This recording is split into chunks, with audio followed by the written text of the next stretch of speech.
Praise road, હું Stanley Macwan. મારી YouTube channel Gujarati Bible સ્ટડીમાં તમારું સ્વાગત છે.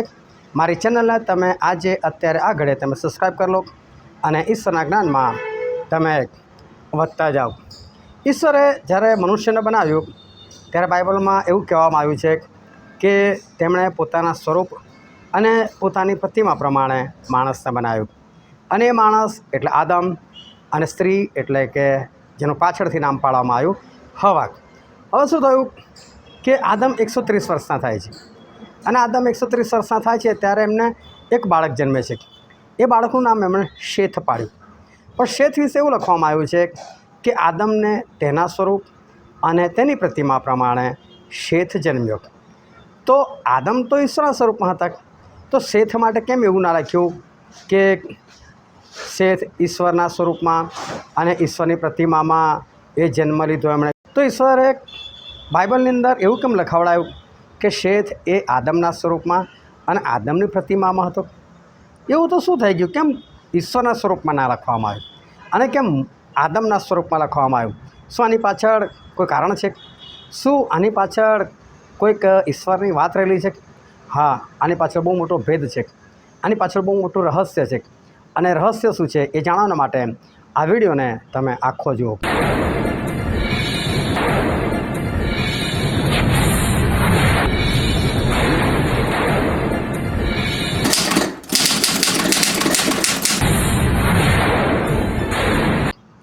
આજે છે તારીખ 21 સપ્ટેમ્બર 2025 અને રોજ બાઇબલમાંથી 10 સવાલ પૂછવામાં આવે છે. એના 4 ઓપ્શનો છે અને 4 અધ્યાયમાંથી તમારે એનો જવાબ આપવાનો હોય છે.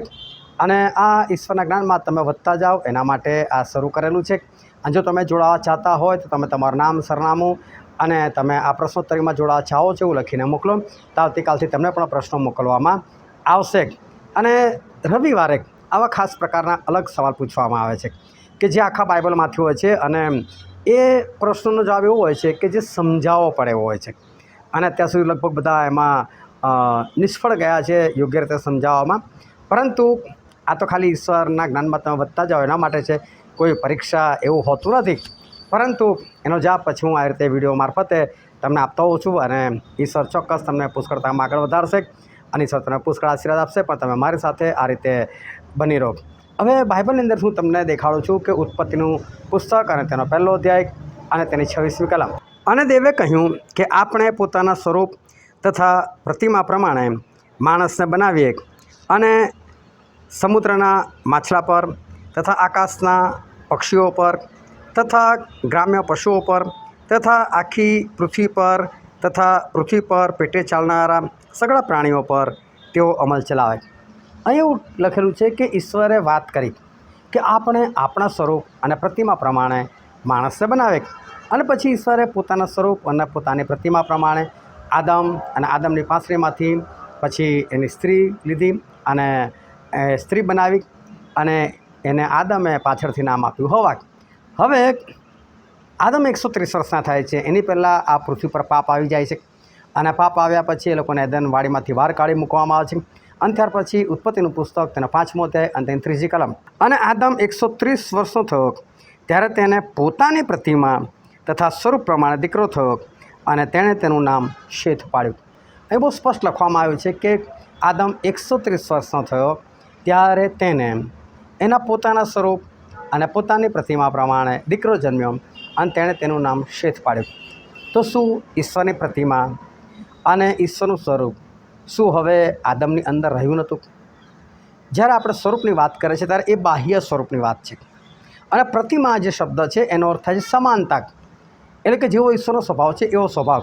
તો આદમ અને હવાને ઈશ્વરે પોતાના સ્વરૂપમાં બનાવેલા, સાથે સાથે એમના પોતાના સ્વભાવમાં પણ બનાવેલા હતા.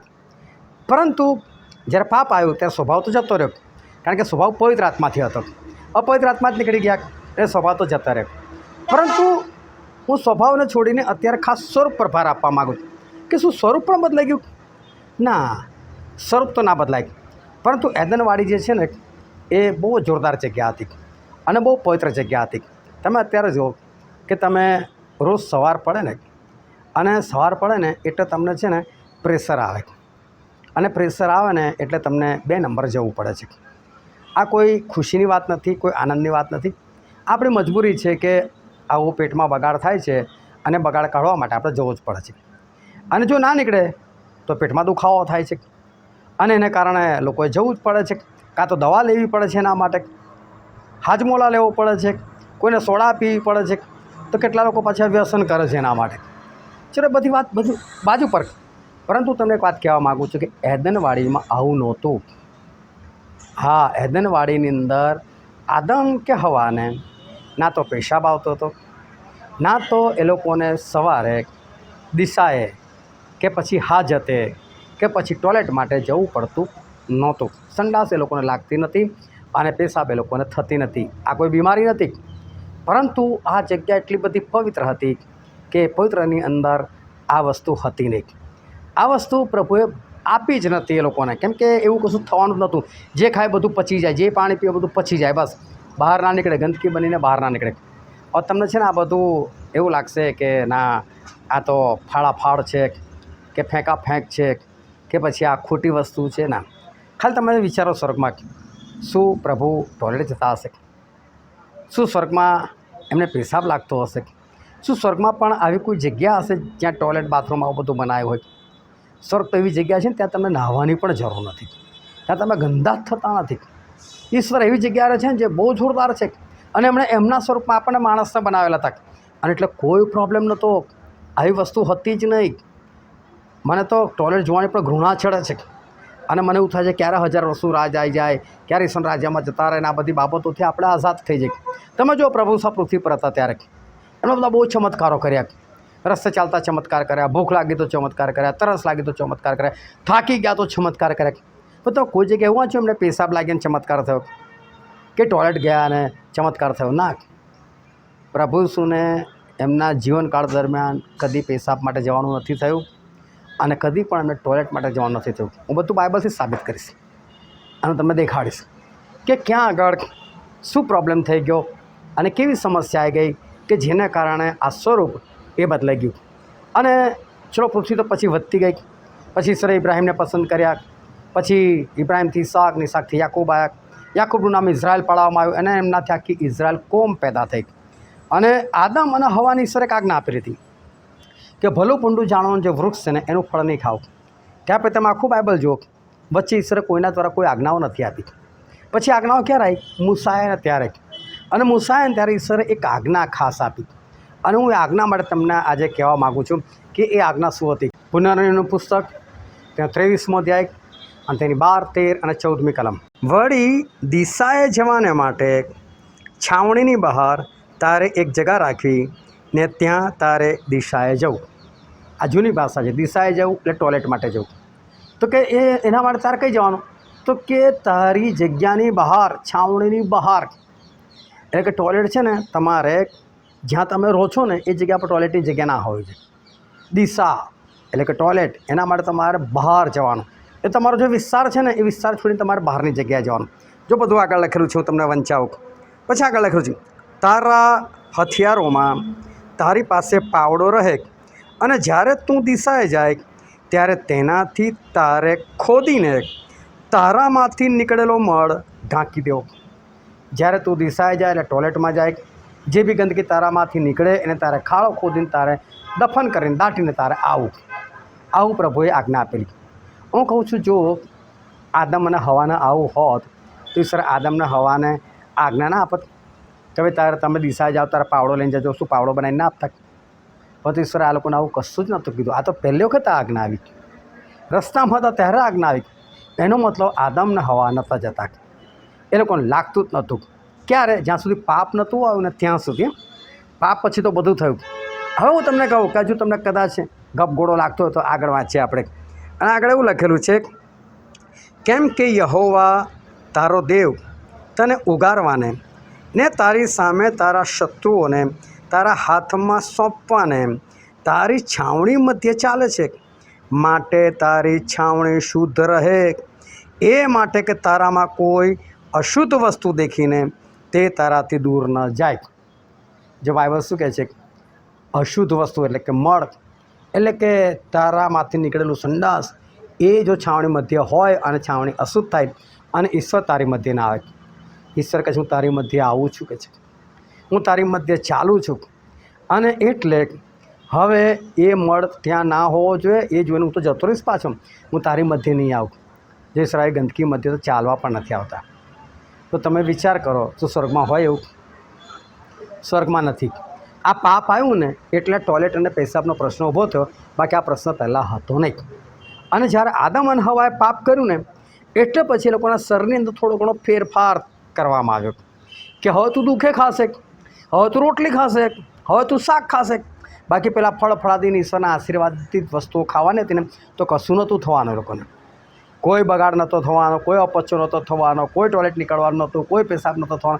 તો પાપ આવ્યું ને એટલે આ બધી વસ્તુઓ બદલાઈ ગઈ ને એટલા માટે આ લોકોને તકલીફ પડી ગઈ. અને એટલે પછી ઈશ્વર આજ્ઞા આપી કે જ્યારે તું દિશાએ જાય, સંડાસમાં જાય ત્યારે તું એને ઢાંકી દેજે કે છે. અને છાવણીમાં તો રાખશો જ નહીં. આજે તમે જો કેટલા બધા ઘરોની અંદર આજે તો બધા ઘરોની અંદર હવે તો રચના જ બેકાર થઈ ગઈ.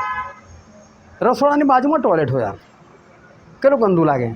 એ તો છોડો, આજથી વર્ષો પહેલાં હું ખાસો નાનો હતો, લગભગ કદાચ 12-15 વર્ષનો હતો. એ સમયે હું જે મહોલ્લામાં રહેતો ત્યાંના એક ભાઈ હતા અને એ ભાઈનું લગ્ન નક્કી થયેલું મુંબઈમાં.